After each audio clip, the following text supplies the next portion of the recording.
Good afternoon, boys and girls. Here's Miss Luna again with another book I wanted to read for you guys.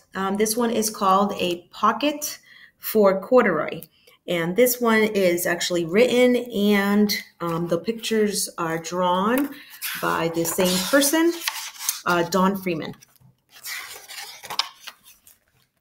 Late one summer afternoon, Lisa and her mother took their laundry to the laundromat. As always on such trips, Lisa carried along her toy bear, Corduroy.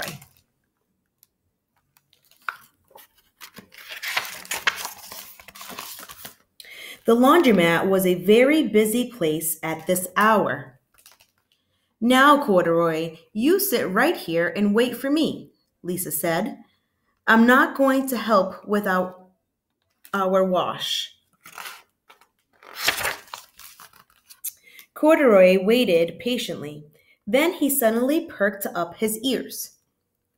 Lisa's mother was saying, "Be sure to take everything out of your pockets, Lisa dear. You don't want your precious things to get all wet and soapy."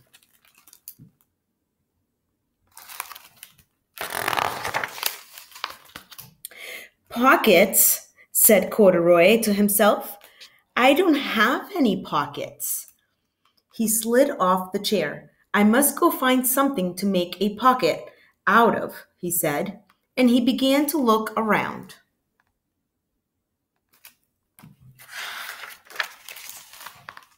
First, he came to a pile of fancy towels and washcloths, but nothing was the right size or color. Then he saw a huge stack of clothes in a laundry bag. "There ought to be something in there to make a pocket out of," he said. Without hesitating, he climbed inside the bag, which was filled with pieces of wet laundry. The dampness didn't bother Corduroy in the least. "This must be a cave," he said, signing happily. "I've always wanted to live in a dark, cool cave." When the time came for Lisa to fetch her bear, he was gone. "Oh, Mommy," she exclaimed, "Corduroy isn't here where I left him." "I'm sorry, honey," said her mother, "but the laundromat will be closing soon and we must be getting home." Lisa was reluctant to leave without Corduroy, but her mother insisted. "You can come back tomorrow," she said. "I'm sure he will still be here." As they left, a young man wearing an artist's beret was taking his wet laundry out of a bag, the very bag Corduroy had discovered. Before he knew it, Corduroy was being tossed, together with all the sheets, shirts, shorts, and slacks, inside the dryer. But just as the artist was shutting the glass door, Corduroy tumbled out onto the floor. "How in thunder did that bear ever get mixed up with all my things?" the artist wondered. Poor Corduroy was damp all over. "The least I can do for him is give his overalls a good drying," said the man thoughtfully. He unbuttoned Corduroy's shoulder straps and put his overalls in the dryer.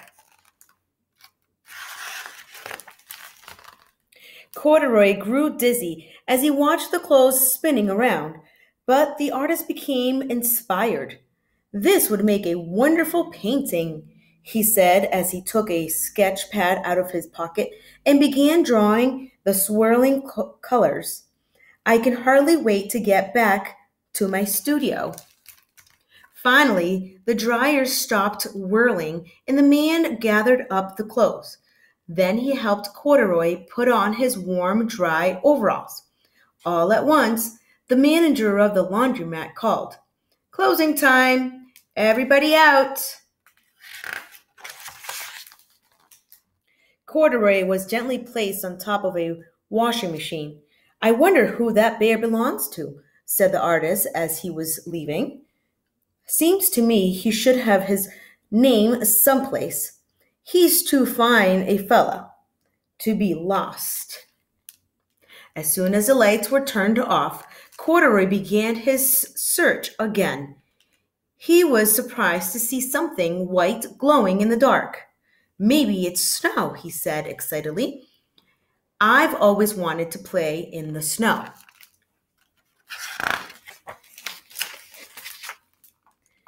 He accidentally tipped over the open lidded box, and suddenly he was covered with soft, slippery soap flakes.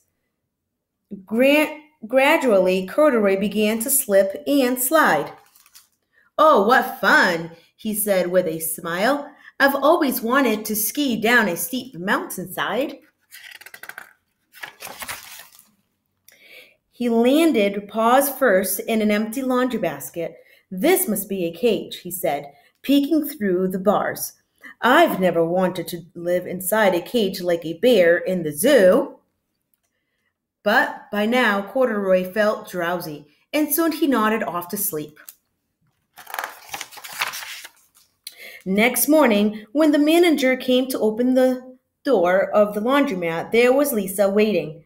I felt something here yesterday, she explained. May I look around? Certainly, said the manager. My customers are always leaving things. Lisa was searching under the chairs and in back of the washing machines when she heard the manager call her. Is this what you're looking for, señorita?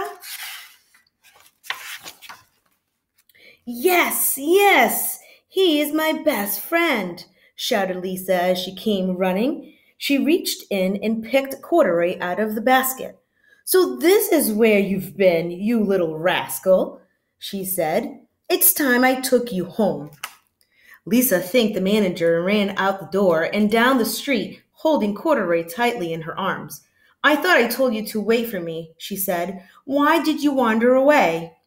I went looking for a pocket, Corduroy said. Oh, Corduroy, why didn't you tell me you wanted a pocket? Asked Lisa, giving him an affectionate squeeze.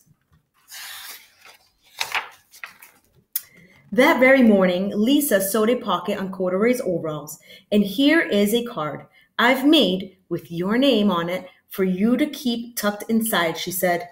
I've always wanted a purple pocket with my name tucked inside, said Corduroy, as he and Lisa nuzzled noses. The end. I hope you liked my story today, and I hope that you are back tomorrow for some more.